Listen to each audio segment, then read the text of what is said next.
Hi, everyone. My name is Marcy Massura. I'm the Director of Digital and Social Media for the West Coast of MSLGroup, and happy to be here today to talk about the social wisdom of wired women around the world. So, a lot of W's. First, we'll go in and introduce everybody on our panel. We have some great panelists today. First, of course, is Randi Zuckerberg. She is the founder and CEO of Zuckerberg Media, which is a digital and traditional media production company. She's also the editor-in-chief of Complicated, which is a newsletter and a website that helps people untangle their, wired lives. As an early executive of Facebook, Randi created and ran Facebook's marketing programs. And as of Tuesday, she is also an author of not one, but two books that came out simultaneously, Complicated, Untangling Our Wired Lives, which we have for you today, actually. And she has a children's book that came out as well called Dot, that has a technology story to it. So it's very interesting. Thanks for coming, Randi. Thanks. Great to be here. And next we have Stacy Martinet. Stacy is the Chief Marketing Officer of Mashable, she is leading integrated marketing and communications, including brand, social media, and corporate communications, as well as the company's business events. She also leads the Social Good Initiative for Mashable. She sits on Mashable's operating committee. She's a little busy. And before that, she was at a little place called the New York Times, where she did corporate communications and digital marketing. And that was where she received the Chairman's Award. Thanks for coming, Stacy. Thank you for having me. It's great to be here. I look forward to getting to know you all, hopefully, during this and after. And then, last but not least, we have Stephanie Agresta, my colleague at MSLGroup. She is our agency's highest-ranking social media and digital executive. She's been named number 6 among digital creators, innovators, and strategists in public relations. And she's also named top 25 advertising executives on Twitter.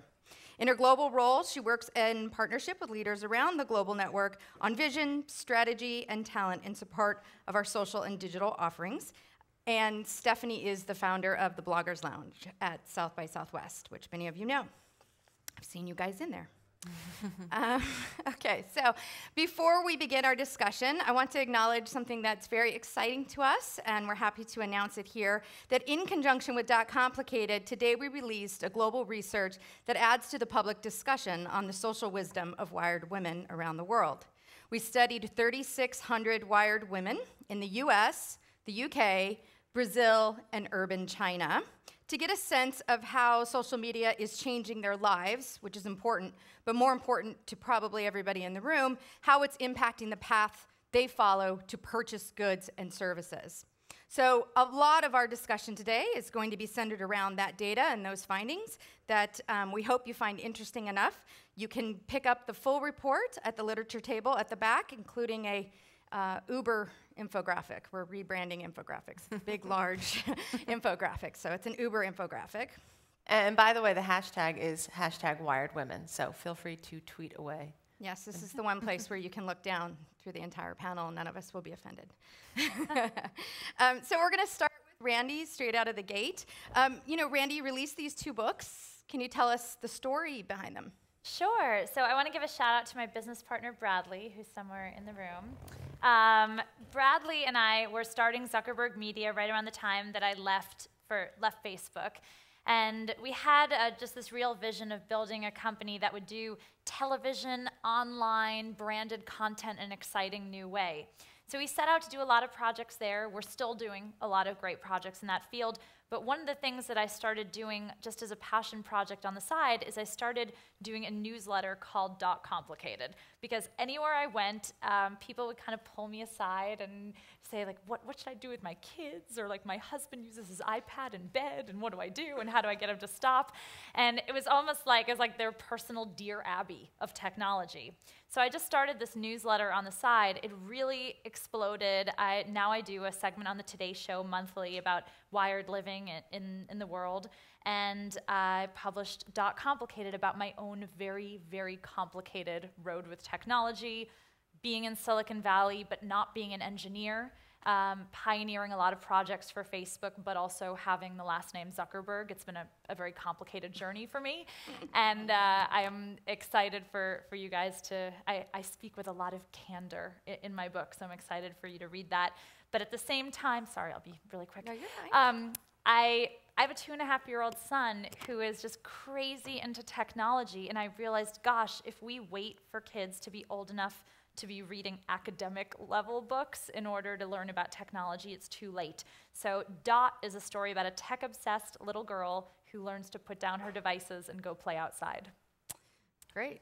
Hence the polka dots. That's right. Well, there are a So lot you of us know. are wearing polka dots on stage in honor of Dot and Dot Complicated. So would you say, for better or for worse, you know, having done your research and being, you know, in the world, would you say that social media has, you know, how has it changed women?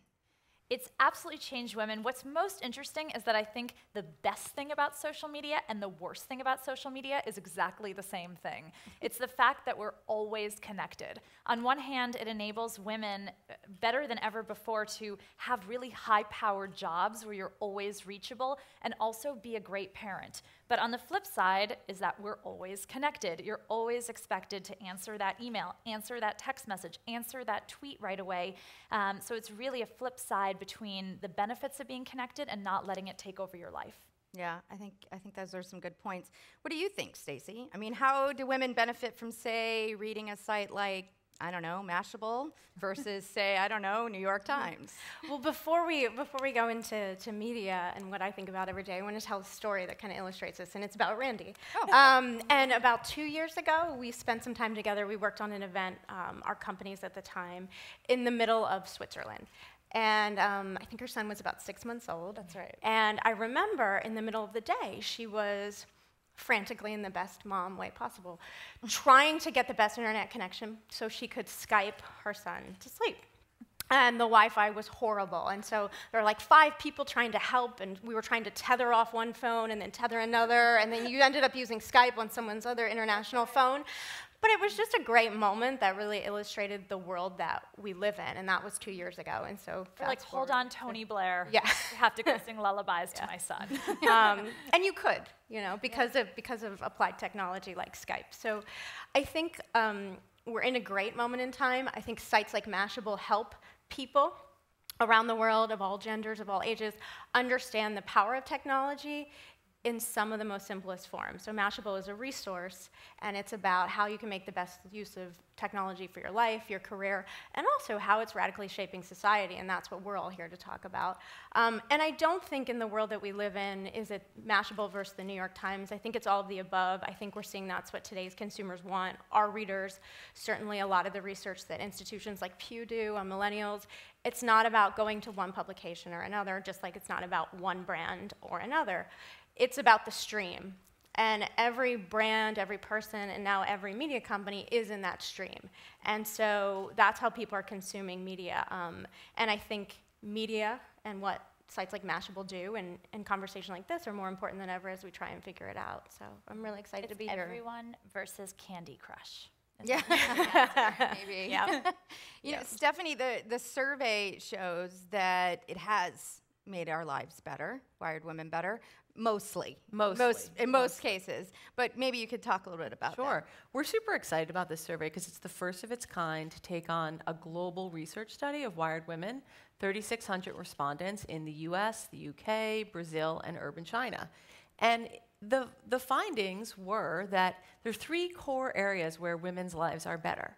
They are more socially connected, so they are tapping into a collective intelligence online. That's their local networks, their personal networks, but also their global networks. And that information is arming them and exciting them in ways that they haven't been before. Emotionally, they are more connected, so they can get support for information on illnesses. They can be inspired. Actually, the survey reveals that 50% of wired women are inspired daily from Pinterest. and feel 1/3 feel they get real encouragement from their Facebook interactions.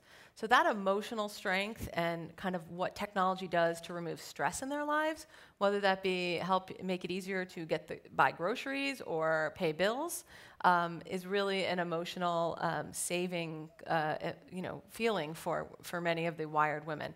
And then economically, the economic power we see from this segment of wired women is incredible. They have been able to use technology to advance their careers, as well as wherever they go, they're always armed with information. So they can compare prices of any product. 82% of women compare prices through their devices before making a purchase of wired women. So, socially, emotionally, and economically, it has made a major impact in women's lives all over the world.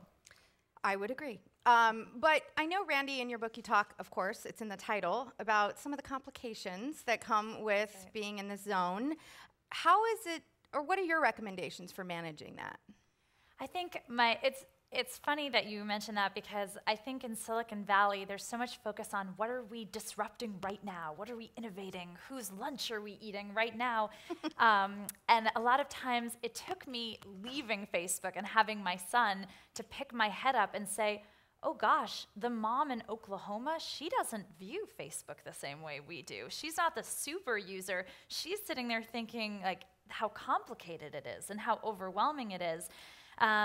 And so that really set me out on my journey to help people try to untangle their wired lives. I think one of the biggest things that I always talk about is taking stock of your own behavior. I think it's really easy to be looking around and telling your kids, put away the video games, put down the devices, do this, but also turn around and then be guilty of the same actions ourselves.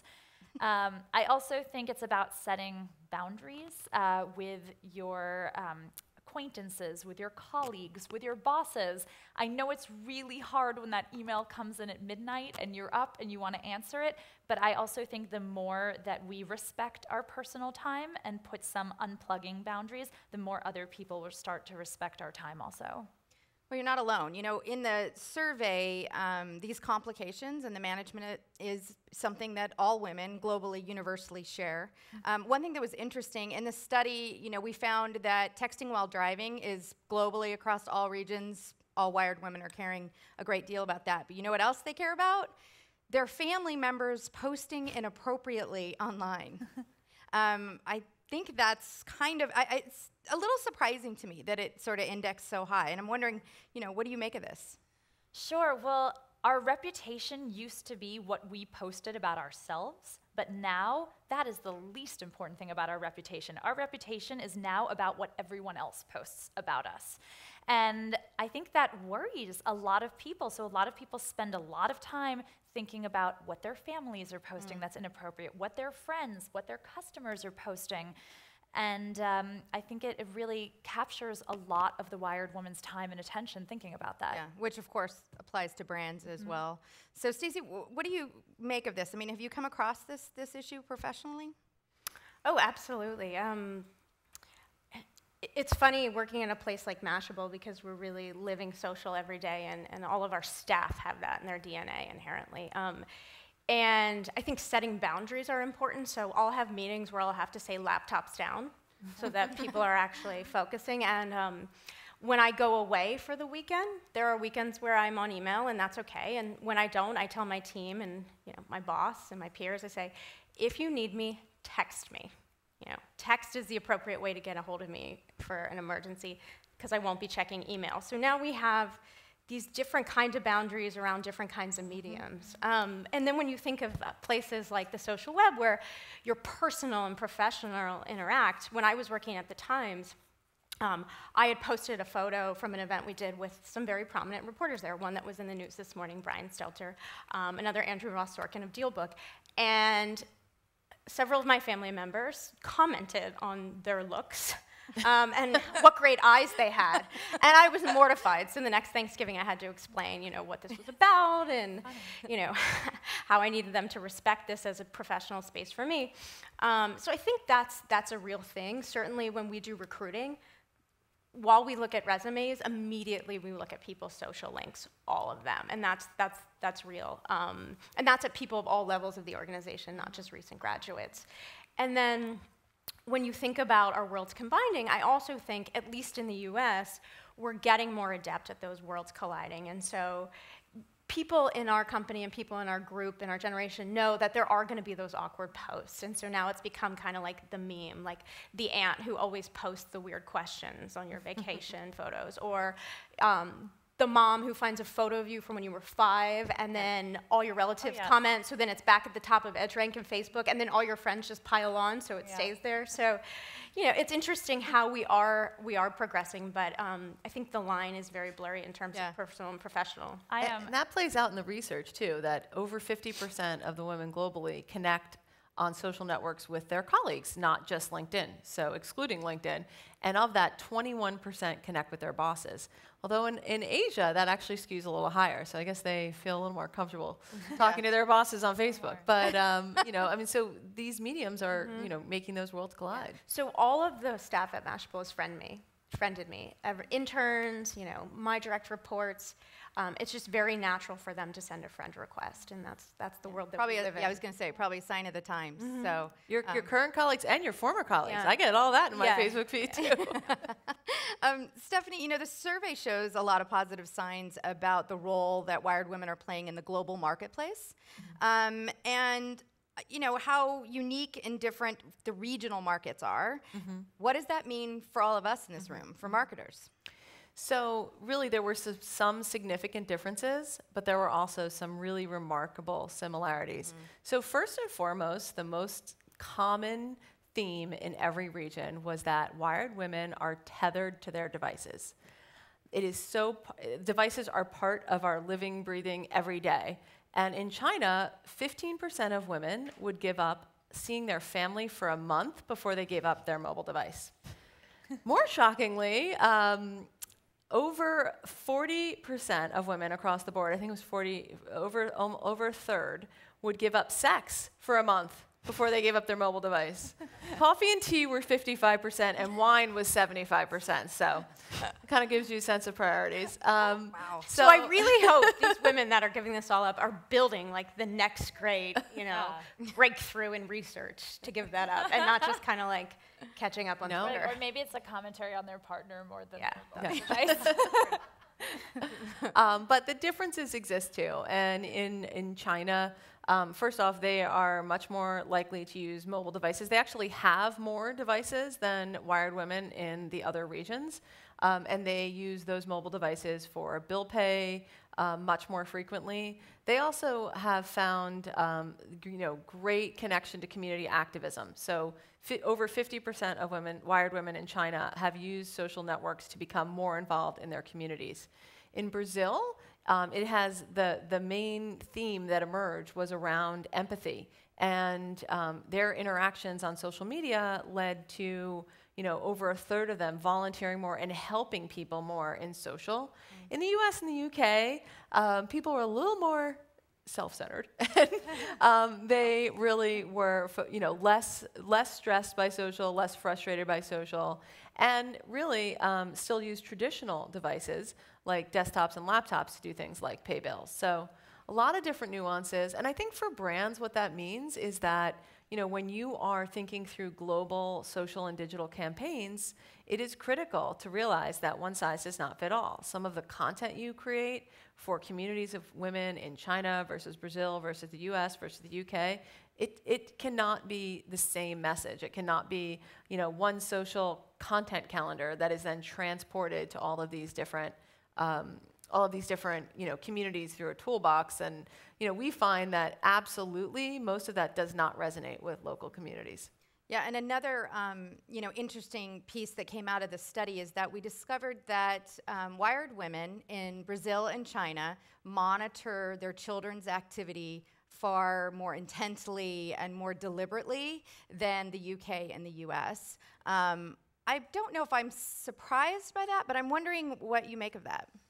Yeah, it's interesting. I think there's some real cultural differences that are going on here. When we looked at the research, China and Brazil really stand out. 40% of parents in China and Brazil are monitoring what their children are doing online all the time. Now, what's interesting, in the US and the UK, it's much lower, about 18%. And China and Brazil, we found, were really on two very opposite spectrums of when children got their first mobile devices. So in China, people are getting their first mobile device around age 14. And so our hypothesis is that it's generally a more protective culture. In Brazil, on the other hand, people are getting their first devices on average age 11. And so the hypothesis there is that because they're getting their devices younger, parents feel like they need to supervise what's going on a bit more. But it is really interesting. Average age in US, UK is around 12 years old. I think my kids might be getting away with something. Maybe I need to up my game a little Although bit, my son apparently. is not getting a mobile device until he's 45. That's what I've decided. Yeah, good luck with that. You know, on the note of monitoring, possibly snooping, you know, we also discovered that most spouses are not sharing passwords or logins, so you can give some thought to that. What do you think about that, Stacy? Does that make sense to you that people are operating that way? It's not surprising. We've done several articles on Mashable about this over the years, and you know, I think for couples, there's different things that remain sacred personally, whether that's finances, whether that's names, you know, whether that's sharing of the chores, and I think now social media just becomes one of those things. So several articles we've done have showed that people's opinions have evolved over this, but that, you know, it really depends couple to couple on what's going to work for them. We also write a lot about privacy, and our audience is really, really obsessed with privacy. So there's that to think about too. Like, I think part of it is less relationship and more just practical on how you navigate the web, especially when we have so many services and so many passwords to keep track of. So definitely something to consider of why that's happening. One thing I recently saw that was really interesting is in a study of millennials, it said that they feel that the person that knows them best in the world is Google, because they write things into their Google search bar that they would never tell another living soul. That's alarming, and why we delete history, I guess. This is a pretty global crowd. How many people here in this room share passwords with their spouses? Really? We've seen more communicators here in this room. Yeah. You guys are good spouses. I raised my hand too. Does it count if it's one way? So let's talk about always a buzzword of 2013 and 2014 for any of us, which is mobile. And of course, mobile played a role in some of our data out of the survey. And it says that women in China are far ahead of women in the rest of the markets when it comes to their comfort and use of mobile. This is not surprising to me, but I am curious, Stephanie, if you can speak to why do you think that is? You know, it's just really a leapfrogging effect. Again, they have more devices, but they also came to those devices more recently, so they are just much more comfortable using mobile devices. And, you know, perhaps that also speaks to those interfaces. I think that's something we're definitely going to see change over the next few years. You know, those interfaces will continue to get better, and people across the board will use mobile devices for much more utilitarian, functional needs of day-to-day. Yeah, and of course, we're going to keep moving in that direction. I think we all know that. And I'm curious, Stacy, like, what do you think this means for women? Like, you know, as we move more mobile. I mean, I think it's great for women. I think it's great for the world, certainly in places like China and Southeast Asia, in Brazil, certainly. You see real marketplaces developing, and whether that's at a small local scale or things like microfinance, people and women, especially in countries that didn't have as much access to education, that didn't have as much access to getting jobs, now have a phone where they can create businesses. And we know that that has a real community effect locally, nationally, and eventually globally. So I think that's a great thing for women and for the world. I love that this research does spotlight different areas in the world, because we truly are a connected society, whether we realize it or not. I think some days we do and some days we don't. And that's certainly how we have to start thinking about our customers, because they're not in this room and not in this state. You know, they're on another continent away, our future customers.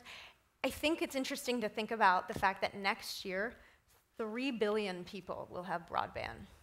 Next year, 95% of the world's population will have cell phone reception. Maybe not smartphones, but cell phones. So if you look at a site like Mashable, it's accessed on 2,800 different devices every month. 2,800 different devices. Okay, so that's more than iPhones, more than all the Samsung phones, more than all the Google phones. I mean, and when you look at the data, it's like really interesting how phones have traveled around the world, and people have them, and so that's just table stakes now, mobile. And I think that's great for women. I think it's great for the world. Like, we can now do so many things. And I think a good segue from mobile is the other favorite word we all love, millennials. What about millennials in this conversation and wired women in the millennial, topic? Like, where do you see them, how are they differing? Well, I think millennials are a broad group, and they have certain behaviors based on where you fall on the spectrum. But what we've seen, we call this the connected generation. That's what we call our readers. And they're millennials and people who think like them. And I think people who think like them is very important too. It's not age-based, it's more of a mindset-based, it's more comfortability with change and progress.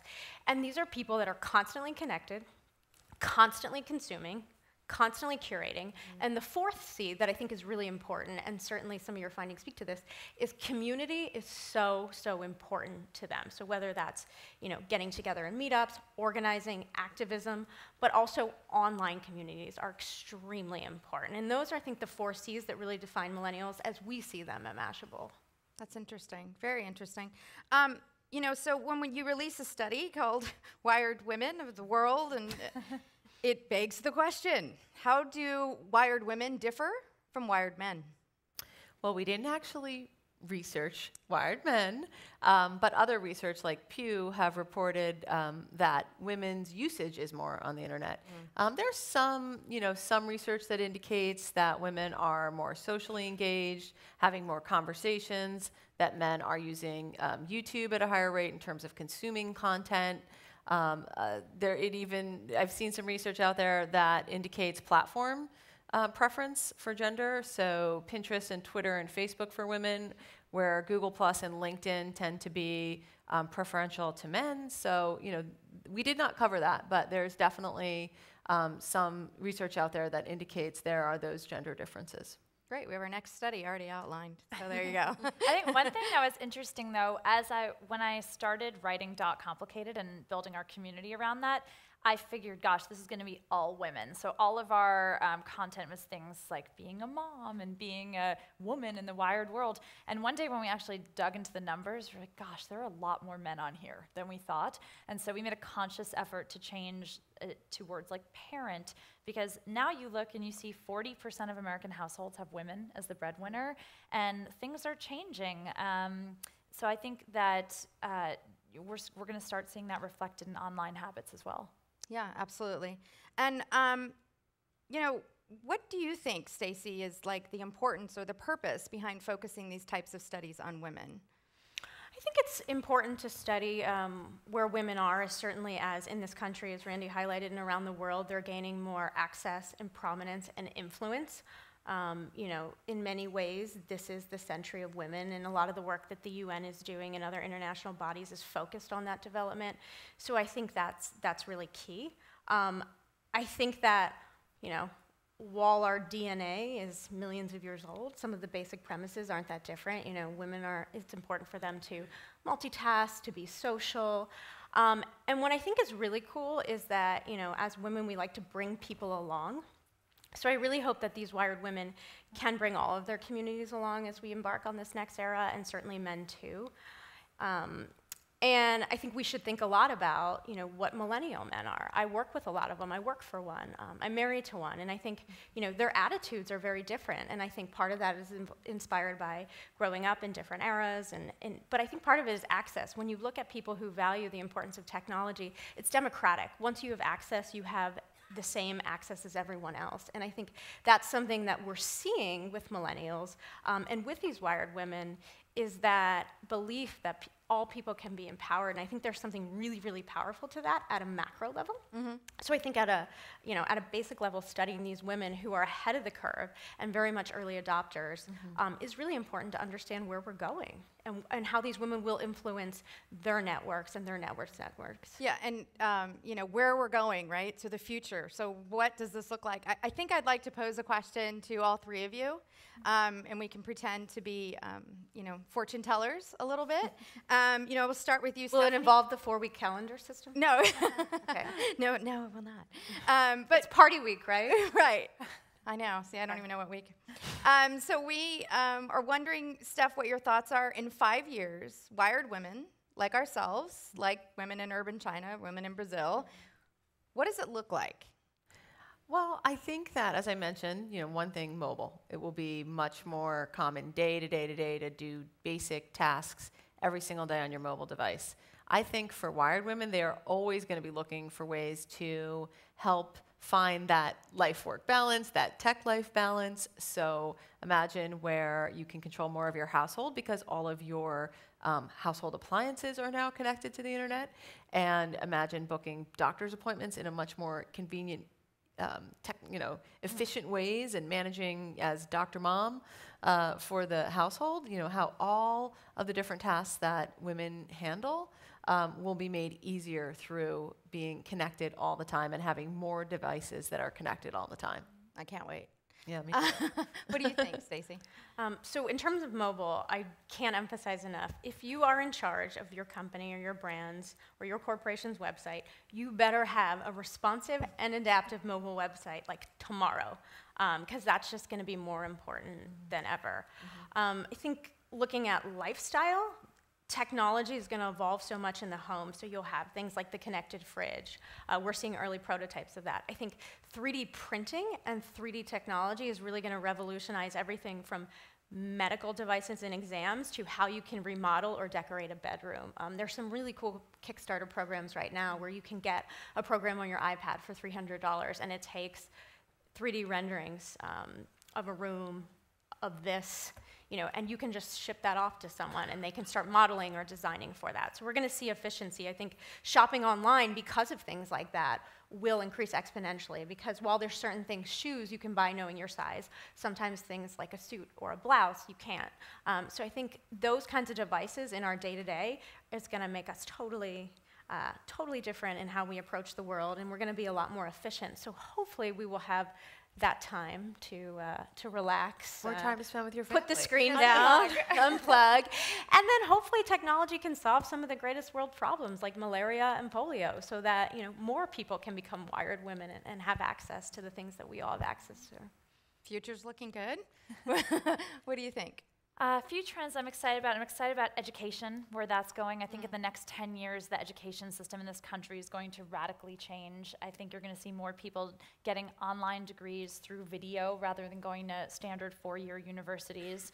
I also think the job landscape and the nature of going into an office is going to change as more and more people are connected on mobile devices and have the ability to do a full productive day or 25-hour day of work on their mobile device.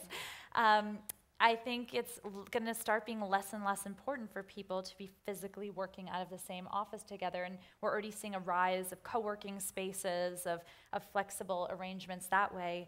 And the third thing I'm excited about is a shift in content. I know over the last 5 years we've gone, every focus was on-demand content. Now I think the pendulum is swinging back toward live. I know almost every branded content project we work on now, people want it live. We did a live Cyber Monday, a live wedding, because with social media and our instant access, something's ruined if you don't catch it live. And so I think live programming is having a resurgence and will continue for the next few years. That's interesting. I hadn't given much thought, but you're right. There does seem to be definitely a rise in that. Well, I would say between I have more time to do more things, more times to shop and solve the large world problems, and everything else, the future's looking pretty good for us.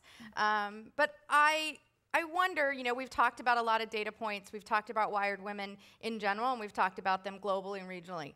and I'll start with you, Stephanie. We're going to go ahead and ask everybody this question, but what do you think the learning about wired women is for marketers here?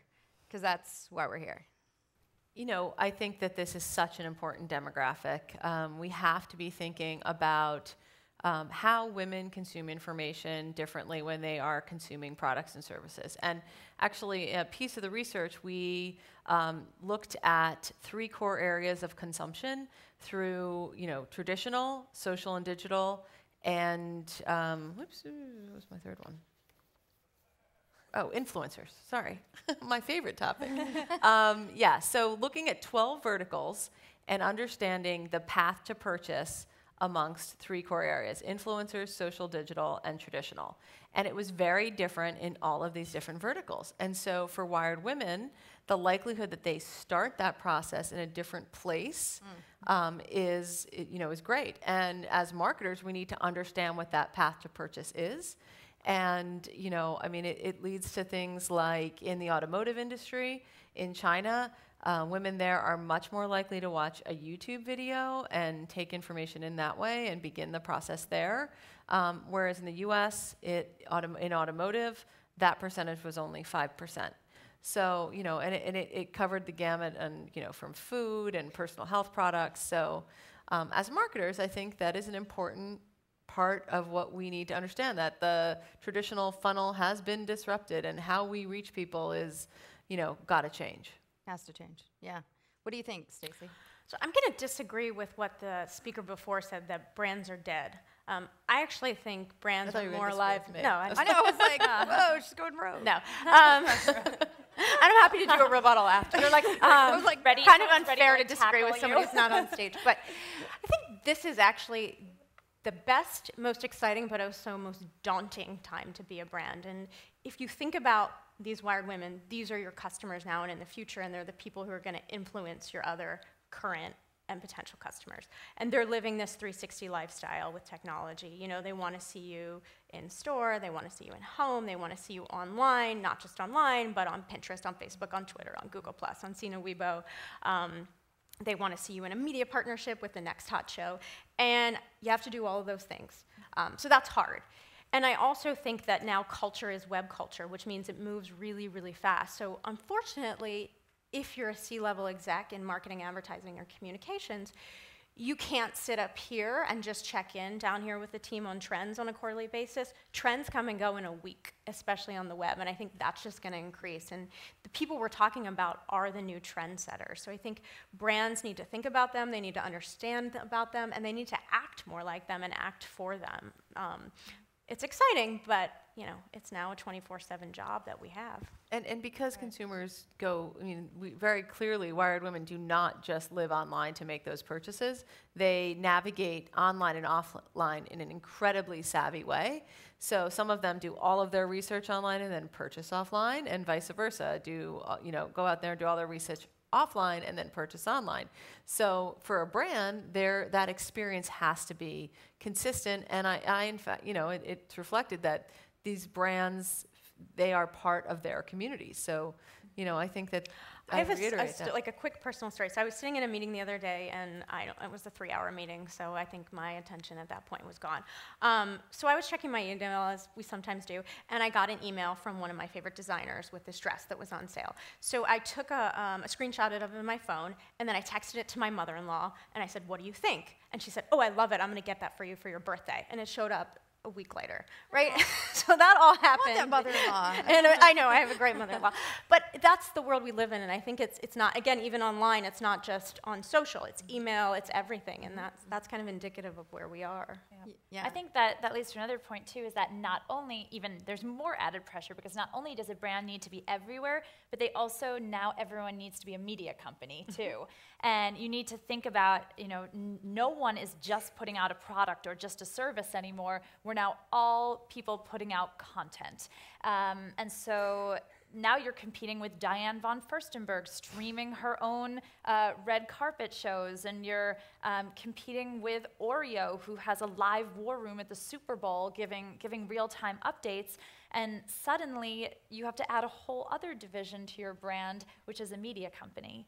And I think that's really the only way that you're going to successfully reach this wired woman demographic. Right. And also, I think, for me, when I look at this and I see the data and I sort of study region by region, the one thing that sort of stands out to me is like we have to stop making assumptions. Right? We have to stop making assumptions that this path that the individuals are taking, maybe here in North America, does not apply in China. It may be completely reversed. And so it's one of the reasons that the data is fascinating to somebody like me who works on strategy. And so I love that. And with that, we do have a few moments. We would like to open it up to a few questions from the audience, if people have any questions. So you have to have a question? There's one. Yay! A brave one. Yes. So anyway, thanks. Here it is. Hi. So I wanted to ask you, tech, and this is a very subjective question, but tech is supposed to be like the great enabler and the equalizer in a sense, but I don't feel that way for women sometimes. Like when I look at Silicon Valley, it is so male-dominated. I mean, so much of technology is so male-dominated. Why is that? And, do you see that changing? Because if women are so wired, why aren't we wired to leadership? Wow. That could be a whole panel. That was a really heavy question. Really great. Could have given us an easy one. No. Well, I think part of it is how communities start, and certainly it's kind of a circle, and we see that in a lot of literature, and there are people who are far more expert at this than I am. But when you see a lot of new spaces, and certainly Mashable came out of one, there was a tech blog community, and it was very insidery, and in a lot of ways it was very boys club. Our tone is not that. Our tone is about accessibility. Our tone is breaking things down. Our tone is for all sorts of people. When you see a community like Pinterest pop up, again, it's very friendly to any person. There's nothing exclusive about it. It's very easy to use. It's intuitive, and so people can participate. And I think that has something to do with it. It's just how these communities sprout up and who's in them to begin with. I'm not talking about the Yeah, it's interesting. I think change is really hard, and when you look traditionally, when you look back even 10 years in Silicon Valley, it was predominantly men who were investing, so they had a certain viewpoint in their mind of the kinds of things that they like to use that they were then investing in, which was more likely to be a male building that. I actually think Pinterest really changed the landscape in Silicon Valley for women, because all of a sudden investors, like that company did not grow because of super users in Silicon Valley. That company grew because of women in the Midwest, and all of a sudden investors popped their head up and said, oh my gosh, there is a market here, and there is a real influence that women have. And since then, we've really seen a huge surge in female entrepreneurs, female investors. So I think that company did tremendous things for the ecosystem of women in leadership in Silicon Valley. That being said, I think there is a long, long uphill battle. Mm-hmm. Yeah, and I want to elaborate. And she covers that in the book, by the way. Yeah. You said participation in leadership is different, and yes, they are. Being here doesn't mean that you're on a board. But I think in this world we live in, participation, again, is table stakes, and that's what we need, everyone participating, and certainly more women. And in the social ecosystem, that does become leadership, and it might not be in a traditional sense. Again, a whole new conversation about CEOs, boards, and that sort of thing. But looking at the social ecosystem, there are a ton of women leaders that I follow who don't have Secretary of State as their title or CEO, but they are really leading in a space, and I have access to them, and I am inspired by them. So I do think that is an important notion, not to disconnect the two, but also realize we have a lot of work to do.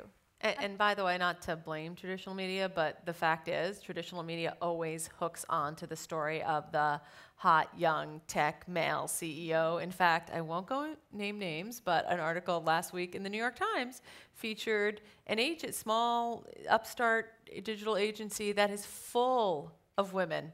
And I spoke directly with the owner about the fact that the picture in the New York Times was all men. And he apologized profusely because many pictures of the office, of women in the office, were taken, but the New York Times chose to run the one with the 6 little young guys around the table, that being the hot, cool New York City startup. So It's you know. definitely a complex issue. That's why my, Yeah. my children's picture book, Dot, even though I have a son, it is a girl who's tech savvy Yeah. in the book. You know, hopefully, you know, not so much with panels like this, because most of you guys are all believers, but, you know, just individuals like the 3 panelists that we have here, we hope will lead the charge in visibility and maybe give people the encouragement to really own and take on that leadership. I personally feel that that's where the void has been, and now we are seeing a lot more visibility in people like Marissa Mayer and Sheryl Sandberg and the 3 individuals on the stage. You know, we think that and hope that through that sort of, you know, mentoring, if you will, through the use of digital broadcasting, that it's hopefully will improve and increase. But it's a battle in all industries. So I mean, tech is a big I'm going to have highlight. to say something else on this, because I think my site tries to highlight all types of people who are doing cool stuff. We don't care where you come from. We don't care how much money you make. We don't care if you're a man, you're a woman, or you're both, either or. If you're doing something cool, if it's the next big thing, we want people to know about it. And I think we just have to keep going and breaking barriers. That's the best way to do it. Yeah, just And to, you know, my site can do a lot, but so can all the companies that you work for. If people are doing good stuff, raise them up, highlight them, fund that project, promote them. Because they're going to do cool stuff somewhere else, I can tell you that. they're all remaining really calm, but this is a This is hot a whole other issue research for us. report we're going to do. So we're being very polite about it. Are there other any other questions anybody would like to ask the panelists before we break and close? Alrighty then. So we've come to the end, and I would like to ask you to give a big round of applause for our panelists. Thank you. Thank you. Thank you. You can pick up a copy of Randi's book and our ebook at the literature table in the back. And I believe there may be some people passing them out at the doorways as well. I'll be signing books for anyone. And Randi will be signing for as long as she humanly can and still make her Until my flight. arm falls Don't off. be mad at her if it doesn't happen, but we hope you enjoy the books and have a great day. Thank you. Thanks.